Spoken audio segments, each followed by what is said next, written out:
Imagine walking past the quiet janitor in your office every single day, never once thinking he had a story, a gift, or a dream hidden inside him. Now imagine, one afternoon, someone laughed and dared him to sit at the grand piano in the lobby, just as a joke.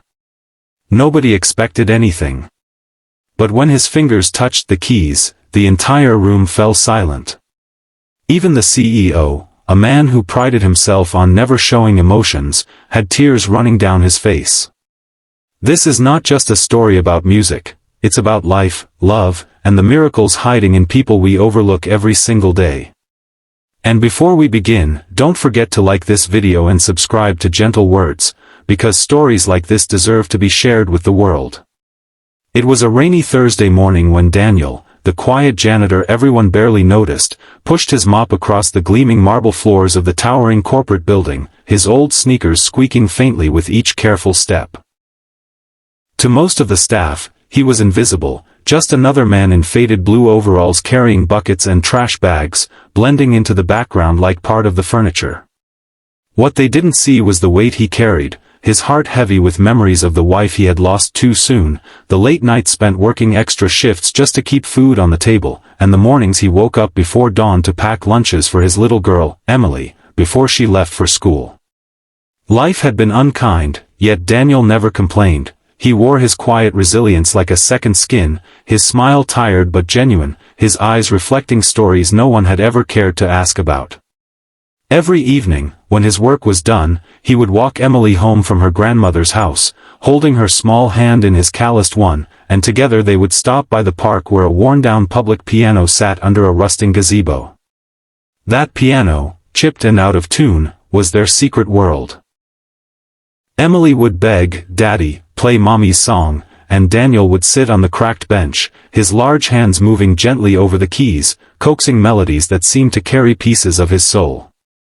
Music was the language through which he spoke to his daughter about love, about loss, about hope. But in the office building where he worked, nobody knew that the janitor could play, and nobody cared. It was during the company's annual Employee Appreciation Day that fate decided to peel back the curtain. The lobby had been decorated with balloons and banners, and in the corner, a shiny grand piano had been rented to add a touch of elegance to the event. Most people walked past it without thought, except a group of young employees who spotted Daniel sweeping quietly nearby. One of them, smirking mischievously, nudged his friend and whispered loud enough for everyone to hear, "Hey, why don't we get the janitor to play us a tune? Bet he only knows how to bang the keys." They all laughed, expecting Daniel to shake his head and shuffle away. But instead, he froze, his mop resting against the wall, his heart thudding in his chest. For a moment he considered refusing, shrinking back into the shadows where he always stayed. Yet Emily's face flashed in his mind, her voice echoing, "Daddy, you play better than anyone in the world." His hands trembled as he slowly walked toward the piano, the room filling with whispers and chuckles. Someone muttered, "This should be good," while another pulled out their phone, ready to record the spectacle. Daniel lowered himself onto the bench, his body stiff with nerves. He hadn't touched a piano this polished in years.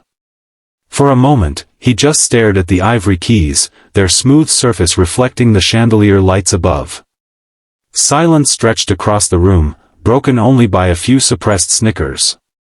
And then, he placed his fingers down. The first notes drifted softly through the air, hesitant but steady, like a shy confession. The mocking smiles began to fade as the melody unfolded, richer and more powerful with every chord. Daniel wasn't just playing notes, he was telling a story, pouring every ounce of pain, love, and longing he carried into the music. The lobby, once buzzing with chatter, fell utterly silent. Secretaries paused mid-sentence, interns lowered their phones, and even the security guard by the door leaned forward, eyes widening. The melody swelled, rising and falling like waves on an endless shore, and in that moment, Daniel was no longer a janitor, he was a man who had lived, loved, and lost, and whose music spoke directly to the heart. Unbeknownst to him, the CEO of the company, a stern man named Mr. Whitaker, had stepped into the lobby, his briefcase still in hand. Whitaker was known for his cold efficiency, a leader who valued numbers more than emotions, a man whose employees whispered about but never truly knew. He stopped in his tracks, his gaze locking onto the janitor at the piano. The melody stirred something deep within him, something he had buried long ago. As Daniel's hands danced across the keys, Whitaker felt a lump rise in his throat, his usually steely eyes glistening with moisture. He remembered his own father, who had once played the piano every night before life's pressures stole the music from their home. Suddenly, the janitor's song wasn't just music, it was memory, it was grief, it was beauty breaking through the walls of indifference. By the time Daniel reached the final haunting note, the room was transformed. No one moved. No one breathed. And when the last sound faded into silence, the lobby erupted into thunderous applause. People stood to their feet, clapping wildly, some wiping tears from their cheeks. Daniel sat frozen, overwhelmed, his chest heaving as though he had just laid his soul bare for the world to see. He glanced around, expecting laughter still, but instead he saw admiration, respect, even awe. For the first time in years, he wasn't invisible. Mr. Whitaker slowly approached, his eyes shining with unshed tears. "That was extraordinary," he said quietly, his voice thick with emotion. "What's your name?"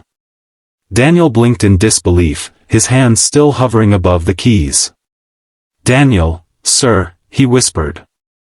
The CEO nodded, almost reverently. "Daniel, thank you.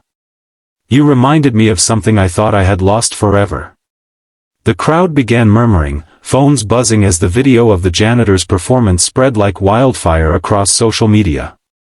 Within hours, Daniel's name would be trending, strangers moved to tears by the raw honesty in his music. But in that moment, all he could think about was getting home to Emily, to tell her that her daddy's music had finally been heard. The next morning, Daniel woke up to the sound of his daughter's laughter echoing through their small apartment as Emily scrolled excitedly on her grandmother's phone, her eyes wide with disbelief. "Daddy! Daddy, you're on the internet," she squealed, rushing to him and thrusting the screen into his hands. There it was, his performance at the piano, captured by one of the employees, already spreading across every corner of social media. Millions of views, thousands of comments, strangers writing things like, "I cried listening to this man play," and "Never judge someone by their job, this is pure soul." Daniel's throat tightened as he read, unable to believe that the world was hearing the music he thought had been buried forever. Emily climbed onto his lap, hugging him tightly. "See, Daddy? I told you. You're the best piano player in the whole world." Tears blurred his vision, but for the first time in years they weren't from grief, they were from hope. Later that day, when he returned to work, the atmosphere was different. People who once walked past him without a glance now stopped to shake his hand, to thank him, to tell him how his music had touched their hearts. Some even apologized for never noticing him before. But the biggest surprise came when Mr. Whitaker himself invited Daniel to his office. The CEO, usually hidden behind polished doors and layers of assistants, stood waiting with a softness in his expression no one thought he was capable of. "Daniel," he began, "I've been thinking about your gift. I don't want it to stay hidden in the shadows anymore. I'd like to arrange something special, a concert in our company auditorium, open to everyone. Not as a janitor, but as a musician." Daniel's heart stopped. A concert? Him? The thought was terrifying and thrilling all at once. He looked down at his rough, calloused hands, hands that had scrubbed floors for years, and wondered if they were worthy of such a stage. But then he remembered Emily's eyes, shining with pride, and he nodded slowly. "If it could make people feel what I felt last night, then yes, sir. I'll do it." Whitaker smiled faintly, and in that moment, two men from different worlds were united by something greater than titles, money, or status, by the simple, unbreakable power of music. As Daniel left the office, a strange sense of destiny filled the air. This was no longer just his story, it was becoming a story for everyone who had ever been overlooked, underestimated, or forgotten.